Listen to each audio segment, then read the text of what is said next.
There is a room in a museum in Cairo filled with the tools that turned dead bodies into things that would not rot for 4,000 years.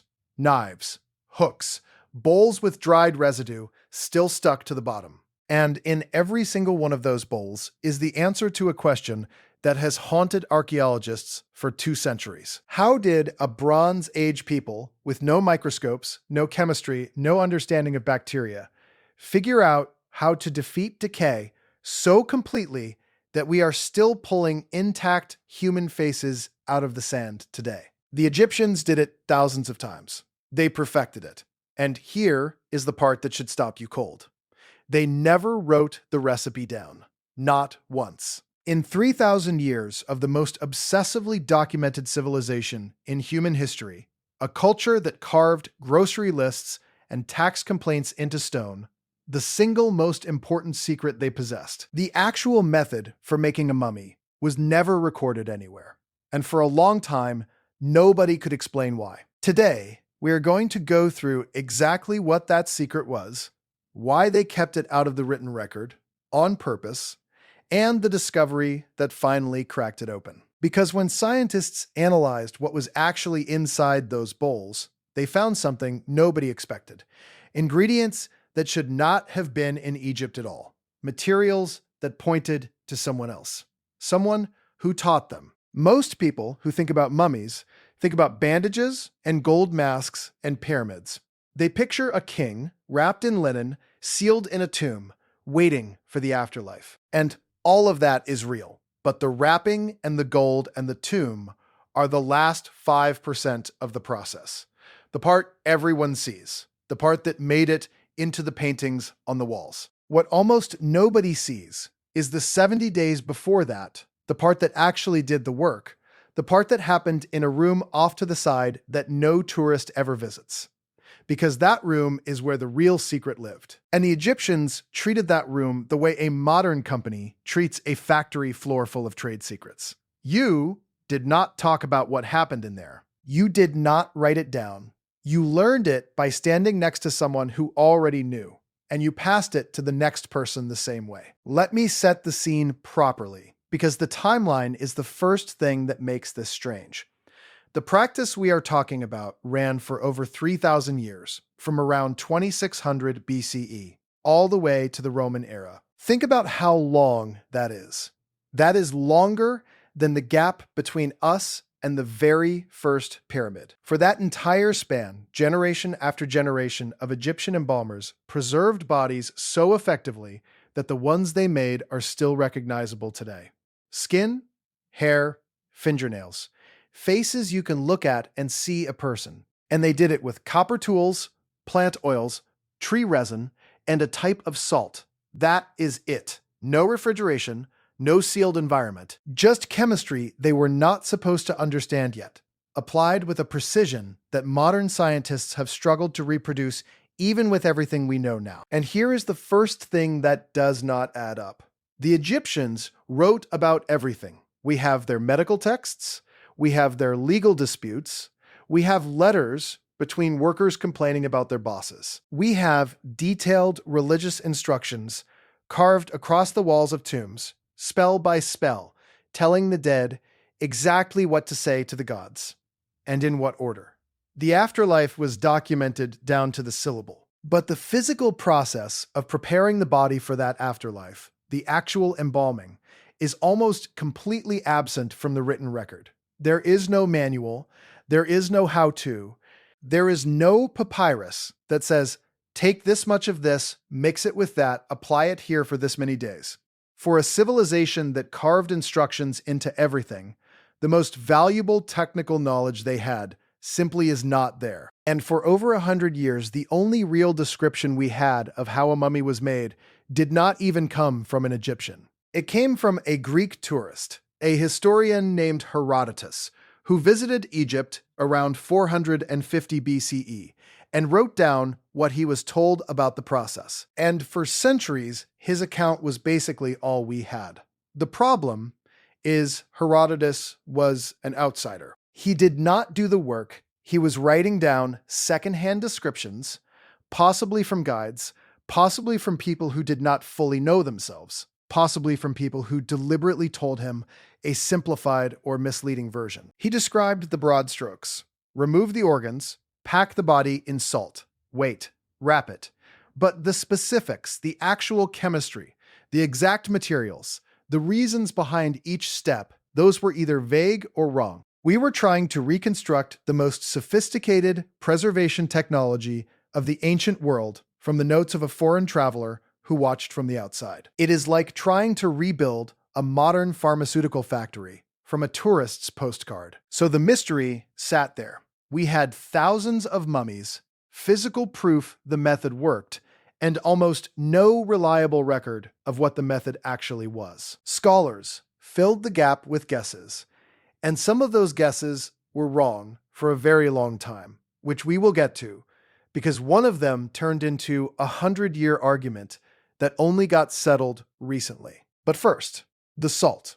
Because the salt is the foundation of everything, and it is the first clue that the Egyptians understood something they had no business understanding. The drying agent was a substance called natron, and for a long time, people assumed it was just ordinary salt. Table salt. Sodium chloride, cover a body in salt, it dries out, done. Simple. Except that is not what they used, and the difference matters more than you would think. Natron is not table salt. It is a naturally occurring mineral mixture that the Egyptians collected from dry lake beds, and it is made mostly of two compounds, sodium carbonate and sodium bicarbonate. In other words, washing soda and baking soda with traces of ordinary salt mixed in. And that specific combination is not an accident of what was lying around. It is close to the ideal chemical tool for the job. Here is what natron actually does. When you pack a body in it, it pulls water out of the tissues through osmosis. It desiccates everything, drying the body from the inside out until there is not enough moisture left for anything to live in. But it does more than dry. The carbonate makes the environment alkaline, and it dissolves fats. Bacteria and fungi, the organisms that cause a body to rot, need moisture and a fairly neutral environment to survive. Natron takes away the water and shifts the chemistry to something hostile to microbial life. It is, functionally, an antibacterial drying compound. The Egyptians did not know bacteria existed. They had no concept of a microorganism. But they had figured out, through thousands of years of trial and error, the exact mineral cocktail that starves and kills the things that cause decay. They chose natron over plain salt, deliberately. They even had different words for the two. One word for salt, a completely separate word for natron. In their language, these were not the same thing, and they were not used the same way. Modern experiments have proven the point. When researchers actually tried to recreate the process, testing salt against natron on real tissue, natron won decisively. It dried faster, it dried more completely, and it left the tissue in far better condition. Plain salt is corrosive and messy by comparison. The Egyptians had run that same experiment, in effect, thousands of years earlier, across countless bodies, and arrived at the correct answer. They knew the difference. They just could not have told you why it worked, because the why would not be understood for another 4,000 years. And they knew the timing to the day. The body sat in natron for around 40 days. Not 30, not 60. 40, because that was the point at which the drying was complete, but the tissue had not been destroyed. The full process, from washing the body to the final wrapping, took about 70 days total. 40 for the drying, the rest for cleaning, treating, and wrapping. And they understood the danger windows in between. Modern researchers analyzing this process discovered something chilling about how precise the Egyptians' understanding was. They knew that if you took the body out of the natron too early, it would immediately be colonized by microbes that would, in the words of one researcher, eat up the skin. They knew there was a moment where the body was vulnerable, where the decay organisms would rush back in if conditions were not exactly right. They did not have the words microbe or bacteria, but they had the knowledge. They just carried it in their hands and their memory instead of on paper. That is the first clue. The salt was not salt, the timing was not guesswork, and the knowledge behind it was real science with no written trace. Now, here is where it gets strange, because the salt only dried the body. It did not explain the smell, the color, the way the skin held together for millennia. Something else was doing that. And that something is where the second secret hides. Because drying a body is not enough. A dried body is a start, but on its own, it will still degrade over centuries. It cracks. It falls apart. The thing that made Egyptian mummies last, the thing that separated a proper mummy from a body that just dried in the sun, was what came after the natron. The oils, the resins, the balms, the mixtures that were rubbed into the skin and poured over the body and soaked into the wrappings. And this is where the second great mystery lived, because these mixtures had names in the ancient texts, but for over a century, nobody actually knew what those names meant. The texts mention substances. One of the most important was a material the Egyptians called anti-yew. It appears again and again in connection with embalming and ritual. And for generations, Egyptologists translated anti-yew as myrrh, or sometimes frankincense. It seemed reasonable. Myrrh and frankincense were famous aromatic resins from the ancient world, valuable, imported, associated with the sacred. So when scholars saw anti-yew, they wrote myrrh and moved on. There was another one called sephet, usually translated as some kind of sacred oil. These translations went into the textbooks. They became the accepted understanding. Anti-yew means myrrh. Everyone agreed, except they were guessing. They were matching an ancient word to a substance that felt right, without any physical proof of what was actually in the jar. And there was a second, deeper argument running underneath it that lasted the better part of 100 years. Herodotus and the ancient texts referred to a key ingredient that later got translated as cedar oil. But other scholars looked at the same evidence and said no, it was more likely juniper. Cedar versus juniper. It sounds like a footnote, but it was one of the longest-running debates in all of Egyptology. And it existed for one simple reason. We were arguing about words instead of looking at the actual material, because we did not have the actual material. Every mummy that could have told us had already been unwrapped, damaged, contaminated, or picked clean centuries ago.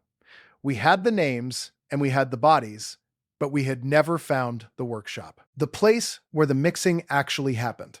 The place where the jars were still labeled and still had the residue inside. And then, in 2016, at a site called Saqqara, they found it. Saqqara is one of the oldest and most continuously used burial grounds on Earth, about 18 miles south of modern Cairo, host to more than a dozen pyramids and thousands of years of the dead. And at Saqqara, archaeologists uncovered something that had never been found before in a usable state. A mummification workshop, not a tomb.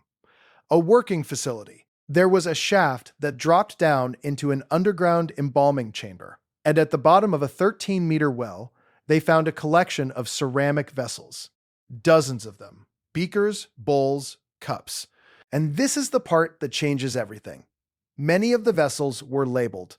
The ancient Egyptians had written on the outside of the jars what was inside them, and in some cases, how to use them. Instructions. On the head, to wash, to make the odor pleasant.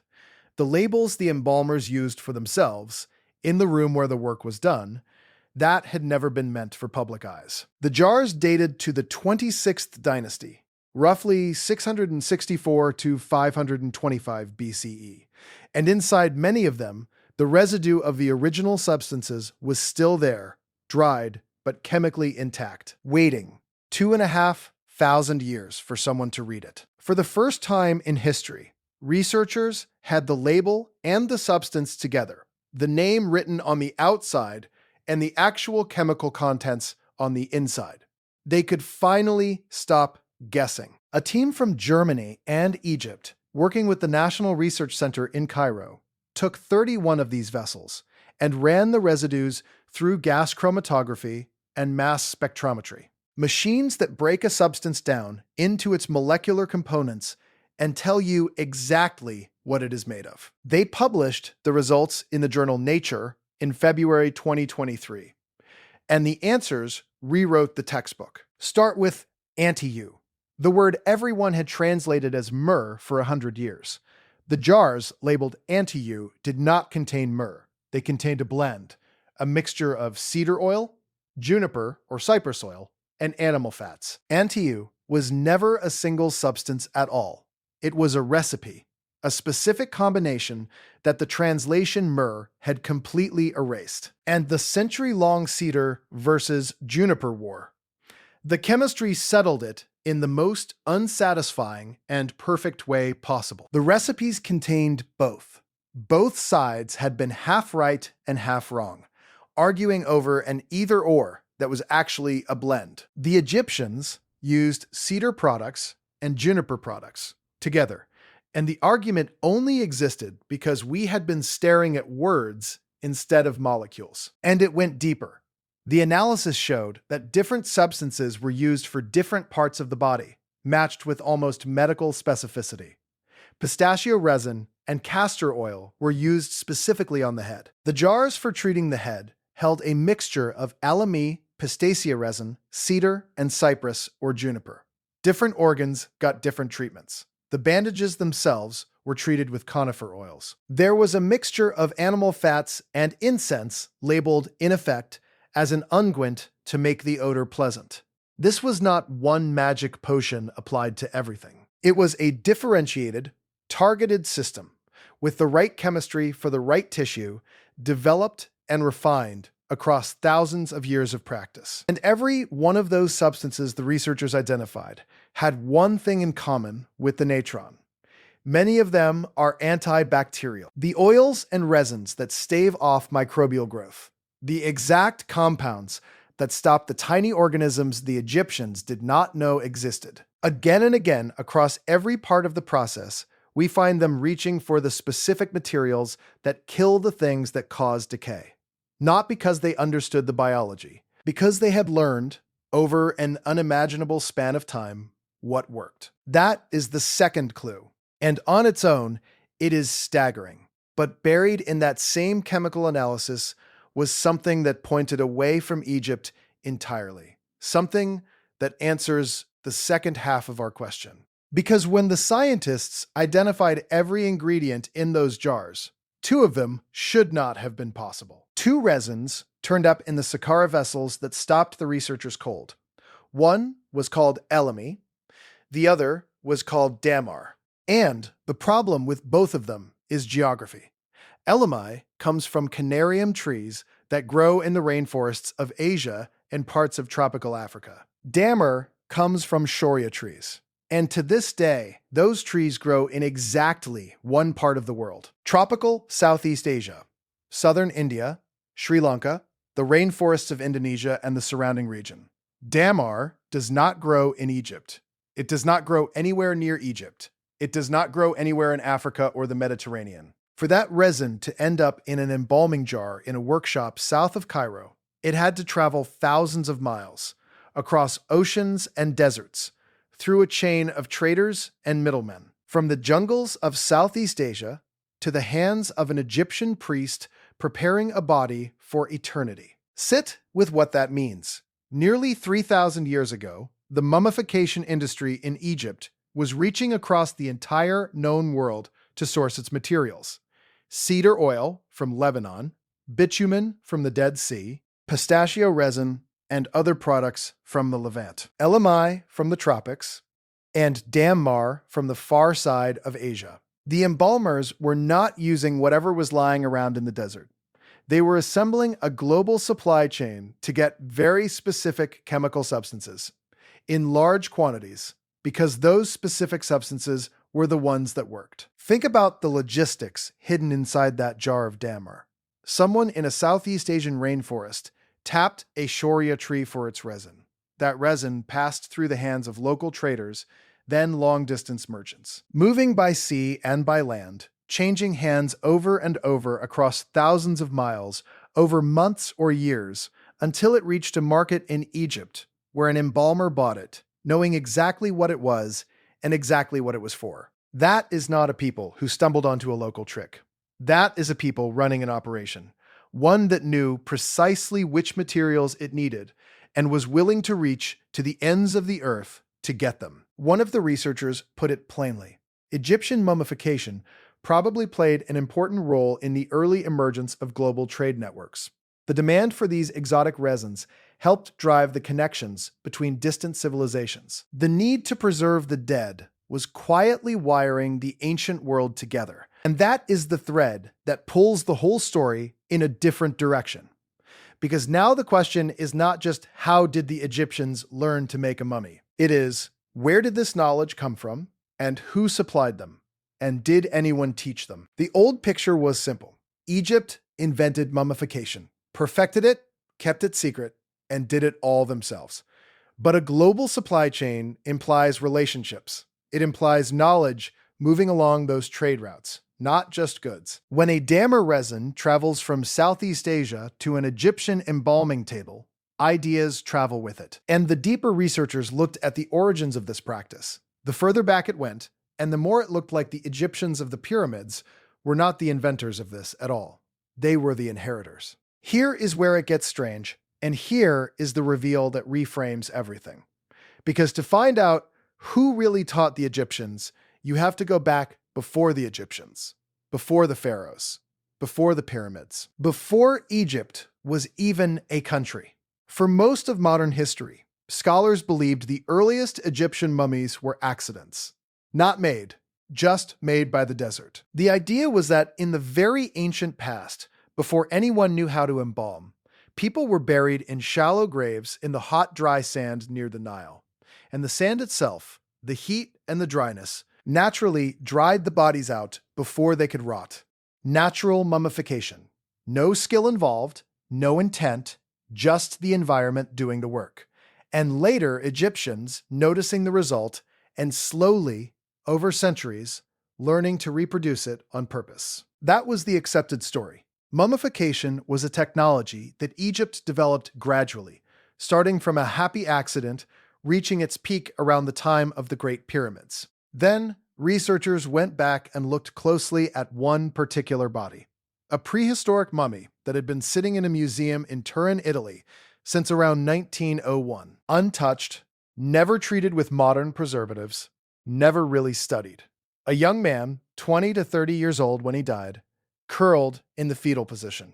He had always been assumed to be one of those natural mummies, dried by the desert by pure chance.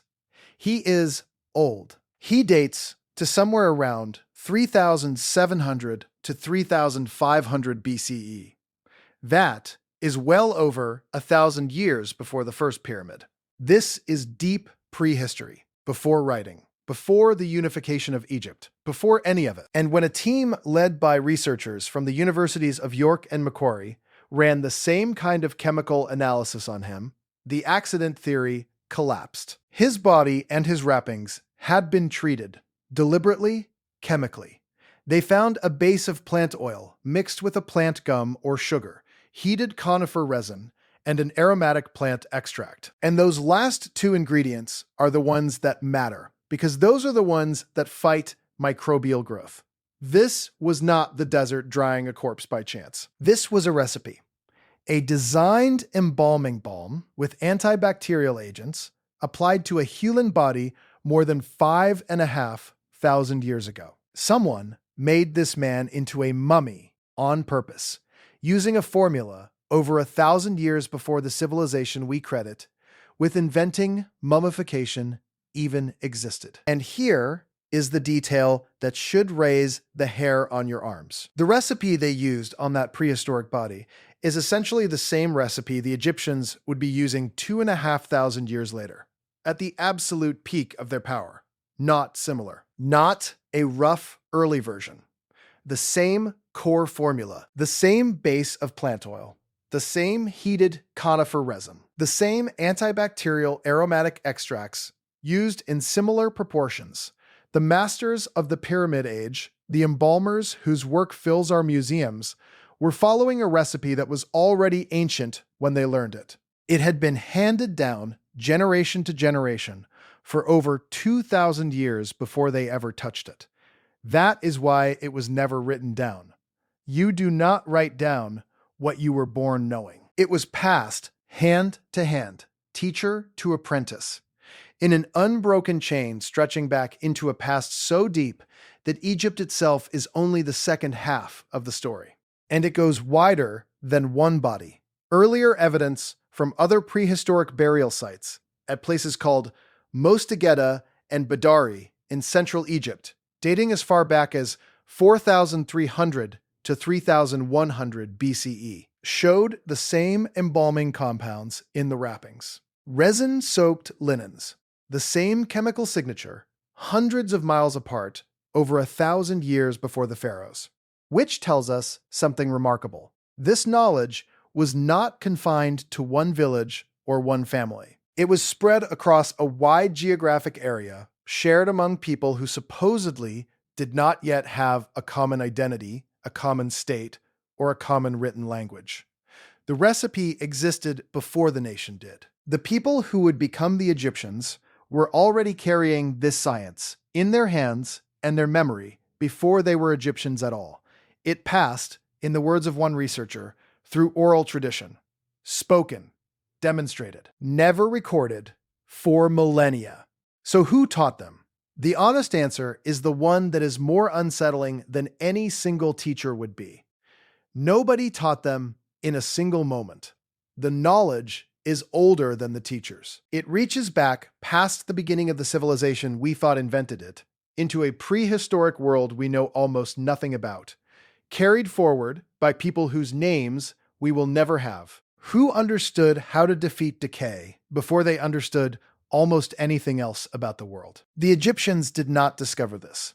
They received it. They were the inheritors of a tradition so old that its true origin is lost entirely, somewhere in the deep prehistory of the Nile, in the hands of people who were mixing antibacterial resins into human skin, while the rest of the world was still figuring out agriculture. Now, does this prove some lost civilization handed the recipe down from the sky, or that there was a single forgotten teacher, a founder, a source we could point to? Probably not, and I want to be honest with you about that, because the real explanation does not need embellishment. The grounded version is this. The recipe emerged the way most ancient technology emerged, through an enormous span of trial and error across thousands of years by people watching what preserved bodies and what did not, and slowly, painstakingly, refining a method that worked. The desert may well have shown them the first accidental mummies, and that observation may have started the whole thing. From there, humans did what humans do. They experimented. They noticed that certain resins slowed the rot. They noticed the salt from the dry lakes worked better than sea salt. They kept what worked and discarded what did not, and they passed the surviving knowledge to their children. And their children improved it for 100 generations. There was no single teacher.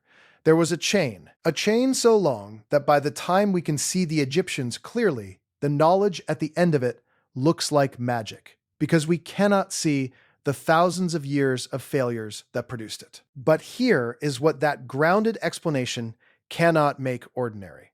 Strip away every wild theory, and you are still left with this. A prehistoric people, before writing, before cities, before the wheel in that region, had already worked out a chemical preservation system so effective and so correct that it would be refined but never fundamentally replaced for the next 4,000 years. They chose the right salt without knowing chemistry.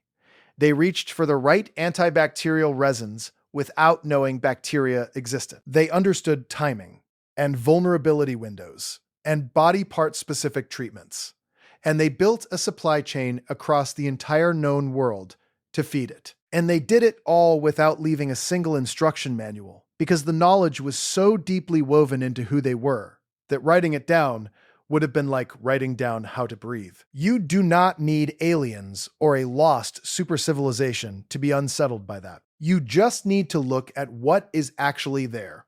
A science with no textbook, a method with no inventor, a recipe older than the country that made it famous. And if even the modest version of this is true, It means our picture of human history is missing something large. It means that thousands of years before we credit humans with real chemistry, people were already doing it successfully, repeatedly, and passing it down flawlessly by word of mouth alone. It means that the accident theory, the comfortable idea that the desert did the work and Egypt just copied it, was wrong by more than 1,000 years. It means that somewhere in the prehistoric silence, before writing, before recorded history began, human beings had already solved a problem that would not be scientifically understood until the modern age. And if they knew that without writing it down, then how much other knowledge from that lost stretch of time died with the people who carried it, leaving nothing behind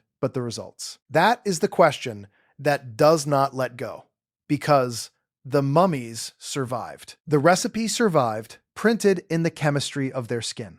But the minds that first worked it out, the people at the very start of the chain, left no name, no text, no monument. Just bodies that refused to decay thousands of years after everyone who knew the secret was gone. The jars from Saqqara are in a lab now, their labels finally readable, their contents finally named. The prehistoric man from the desert still rests in his museum in Turin, curled in the same position he was placed in 56 centuries ago, still holding the oldest known version of a recipe that was already old when the pharaohs learned it. The secret Egypt never wrote down was never truly Egypt's to begin with. It was handed to them out of a past we cannot see, and they were only the last and greatest keepers of it. And whatever else that lost world knew, whatever else it worked out and carried in its hands and never wrote down, is still out there in the silence before history, waiting in the sand, exactly where they left it. If this is the kind of buried history that keeps you up at night, watch the next investigation playing on screen right now, because the discovery in that one goes even deeper than this one did. Subscribe before you go, so the next time something this old gives up a secret, you are the first to know.